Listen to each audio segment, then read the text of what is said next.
বিয়েই জন্মদিনে যে সবার সাথেই দেয়া হলো, এদিকে বিয়েই তো কেক খাতেই ব্যস্ত ছিল। আমার বার্থডে থেকে আমি একা একাই বার্থডেতে চলে গেলাম, তো সবকিছু নিয়েই থাকতেছে আজকের এই ভিডিওটা। আমি বার্থডে পার্টিতে যাব, তাই সুন্দর করে একটু সাজুগুজু করে নিলাম, আর আমি সুন্দর একটা শাড়িও পরে নিলাম। ভাবিলাম আমি আর আমার বর একসাথেই বার্থডে পার্টিতে যাব, কিন্তু আমার বরের কাজ বাদে গেল বলে আমার একা একাই যেতে হলো। তো এই যে আমার ফাইনাল লুক, আমারে কিরাম লাগতেছে অবশ্যই কিন্তু কমেন্টে জানাই যাবা। আমারে আজকে এত সুন্দর করে সাজায় দেছে এই যে আমার বান্ধবী হিমু এত সুন্দর করে সাজায়ও দেছে, আবার আমি যে সময় বাসাতে বেরোবো সেই সময় আমার নজর টিকাও দিয়ে দেছে। সে আমার নজর টিকা দিয়ে দেছে আর কয়েছে যে তোরে আজকে জম্বে সুন্দর লাগতেছে, আর তোর বর বিশ্বাস করে আমার কাছে পাঠাইছে, তো আমার দায়িত্ব তোরে সবার নজরের আড়ালে রাখা। এদিকে আমি হিমুর কথা শুনে আসতে আসতে পুরোই শেষ। তো আমি আর বেশি দেরি করলাম না, সন্ধে হতে হতে গেল, তাই আমি বাসাতে বেরোয় গেলাম। আসি অমনি আমার দেখা গেল প্রিয়ন্তীর সাথে। প্রিয়ন্তী কিন্তু আমার বৌদি, কারণ সে আমার বাইর বউ। এই যে আমাকে বার্থডে বয় এনি দাঁড়ায় দাঁড়ায় একা একাই নিজের ডেকোরেশন নিজেই করছিল।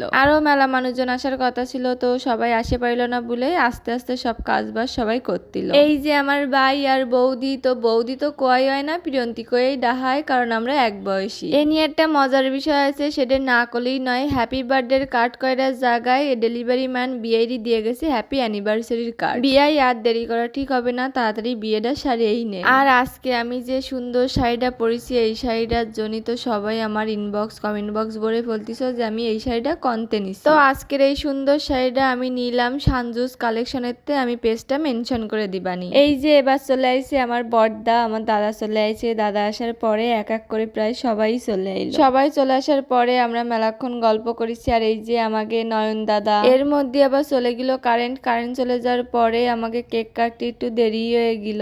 এইদিকে আমি দাদা বৌদি বুন্ডি আমরা সবাই মিলে কিন্তু ভিডিও করছিলাম। আমার পাশে আমার কিউট একটা বুন্ডি আছে। প্রায় 1 ঘন্টা পরে কারেন্ট আইছে, তারপরে আমরা সুন্দর করে সাজাইছি জায়গাটা। সাজানোর পরে অনেক কেক কাটা হবে। কেক কাটার আগে এক এক করে বার্থডে বয়ের সাথে সবাই ছবি তুলে নিতিল। যেহেতু আমার বর যায়নি, তাই আমি একা একাই বার্থডে বয়ের সাথে ছবি তুলে নিলাম। তো আমার পরে আরো মেলা মানুষ ছিল, সবাই এক এক করে ছবি তুলেছে, কারণ একটু পরেই কেক কাটাবে। আর কেক কাটার পরে আমার বিয়ের যে কি অবস্থা হবে, তাই সবাই আগেতেই ছবি তুলে নেছে। অবশেষে চলে আসলো সেই মুহূর্ত, এমন হবে কেক কাটা। তো কেক কাটার সময় যে আমার বিয়ের অবস্থা দাও কি, তার অবস্থা পুরোই কাহি। পাশে যদি বন্ধু বান্ধবরা সবাই থাকে, তাহলে বার্থডের দিন তো এরম অবস্থা হবেই। পার্টি স্প্রে দিয়ে বিয়ের মুখ পুরো ঢেকে দিল, তারপরে বিয়ে আবার সেটা ফেলায়, তারপরে কেক কাটলো। কেক কাটা শেষ করে বিয়ে একা একাই কেক খেয়ে নিল, তারপরে আবার এক এক করে বিয়েরই সবাই কেক খাই দিল। আর আমরা সবাই সামনে ছিলাম, আমরা সামনে দাঁড়ায় দাঁড়ায় ভিডিও করছিলাম, আর তার বন্ধু বান্ধবরা সবাই সামনে যেয়ে কেক কাটাকাটি করছিল। এবার বিয়েই সবাইরই এক এক করে কেক খাই দিল,